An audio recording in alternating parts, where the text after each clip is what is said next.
What's up guys, welcome back to the channel. Today I'll be unboxing and reviewing the Realme Buds 2.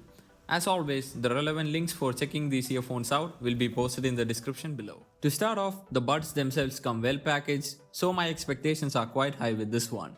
Inside the box, you get your earphones, some extra ear tips and a user manual. Moving on to the earphones themselves, the Realme Buds 2 might as well be hands down the best built pair of in-ear headphones under Rs 1000.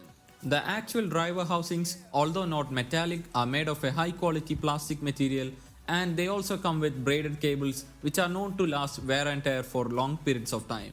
Then there are those little things that Realme has incorporated into the design, such as magnets in the earbuds, although after constant opening and closing, scratches start accumulating on the plastic, and also the cable organizer which helps in management of the long braided cable. Finally, you also get volume controls along with the usual button which helps in playing or pausing music as well as skipping tracks. My only gripe with the design aspect of these earphones is the lack of a 90-degree connector pin which resists disconnection when the cable is tugged or pulled strongly. But this is just a minor flaw in what is otherwise a well-built pair of earphones.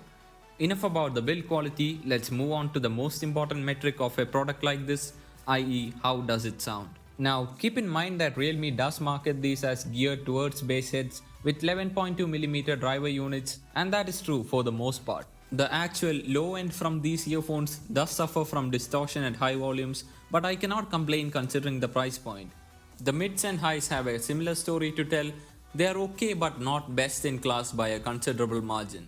The earphones overall have a slightly bass boosted sound signature to it, and it gets pretty loud, which is what most average listeners want from their earphones. Call quality through the built-in microphones was good enough and there were no issues whatsoever. So if you're in the market for an earphone that lasts you for quite a long time, then definitely go for the Realme Buds 2. Sure, there is a slight sacrifice in sound quality, but nothing too bad considering the price. If you enjoyed this video, please do subscribe and support the channel. Don't forget to like the video and post your queries down in the comments below. I'll be answering every single one of them. Until the next video, thanks for watching.